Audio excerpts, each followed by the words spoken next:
வணக்கம். உங்கள் biryani master Mohammed Hanifa, Andakulam. நேற்று மே 4ஆம் தேதி ஓட்டு எண்ணிக்கை நன்றபடியாக நடைபெற்றது.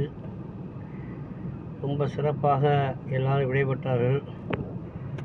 நம்ம தளபதி அண்ணன் டிவிகே விஜய் அண்ணன் அவர்கள் அதிக வாக்குகள் வித்தியாசத்தில் வெற்றி பெற்றார்கள்.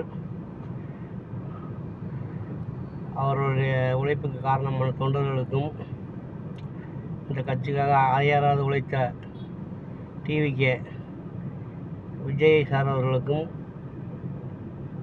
சாதாரண ஒரு பாமரனின் வாழ்த்துக்கள். பாருங்கள், நம்ம ஸ்டாலின் அண்ணன் 50 வருஷ காலம் ஆட்சி செஞ்சுருக்காங்க. அவங்க அப்பா காலத்துலேருந்து.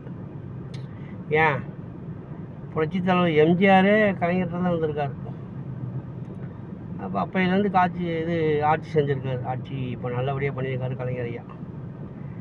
திருக்குவளையிலிருந்து சென்னைக்கு பிழைப்பு தேடி போய் ஒரு நாடக மேடை அரங்கேற்றி அதன் மின் படங்களுக்கு கதை எழுதி கதையாசிரியராகி கலைஞர் ஐயா அவர்கள் எவ்வளவோ சாதனையை படுத்து கொஞ்சம் கொஞ்சமாக வளர்ந்து இந்த ஆட்சிக்கு வந்தார்.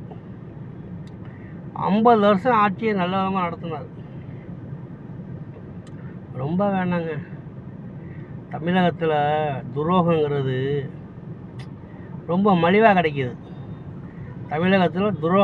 ரொம்ப மலிவாக கிடைக்கிது. ஏன்னா கஜா புயலுக்கு எடப்பாடி ஐயா கொடுத்தாரு 10,000 காசு. அவரையும் ஏமாற்றிட்டு ஓட்டு போடல. நீங்கள் கேட்டால் எங்கே பண்ணாங்க? நீங்கள் ஸ்டாலின் 4 மாதத்துக்கு முன்னாடியே ஒரு 5,000 பணம் போட்டார். பொங்கலுக்கு 2,000 பணம் கொடுத்தாரு, வாங்கிக்கிட்டீங்க. அதையும் எங்கள் காசு. நீங்கள் யார் ஆட்சிக்கு வந்தாலும் அவங்க காசை கொடுக்க மாட்டாங்க. உங்கள் காசு வரி வசூல் பண்ணுறது, வீட்டு ரசீது போடுறது, இப்படி உங்கள் காசை வசூல் பண்ணி தாங்க உங்கள்கிட்ட கொடுப்பாங்க. இதுக்காண்டி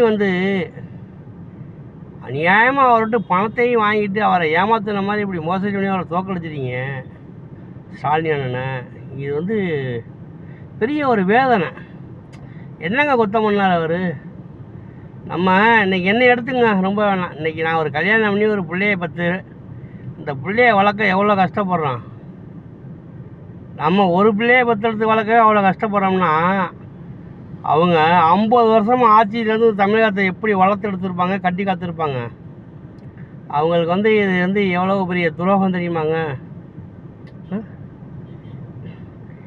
எஞ்சோட்டு கடன் தீக்க சேராத இடம் சேர்ந்து வஞ்சத்தில் வீழ்ந்தாயலா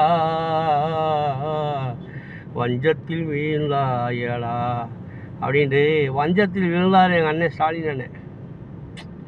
பெரிய ஒரு வேதனைங்க. இனிமேல் படம் சொல்கிறேன், நீங்கள் ஓட்டு போடுறாப்பெல்லாம் தான் காசு கொடுத்தா வாங்கிக்கோங்க, இல்லாட்டி வாங்காதாங்க. மூஞ்சில் எடுத்தப்போ சொல்லிடுங்க காசு எங்களுக்கு வேணாங்கன்ட்டு. காசையும் வாங்கிக்கிட்டு இப்படி அவரை ஏமாற்றிட்டு நான் கட்சிக்காரன், அதனால் வேதனையில் சொல்கிறேன். அவங்கவுங்க கட்சிக்கு அவங்கவுங்க இதாக இருப்பாங்க, ஒரு பிரியமாக இருப்பாங்க. அது மாதிரி நான் டிஎம்கே ஒரு கட்சிக்காரன் பிரியமாக இருக்கேன். அவர்கிட்ட பணத்தை வாங்கிட்டு அவருக்கு துரோகம் பண்ண மாதிரி இது எவ்வளோ பெரிய ஒரு சாபக்கேடு. இன்றைக்கி உங்கள் மனசாட்சியை தொட்டு சொல்லுங்கள்.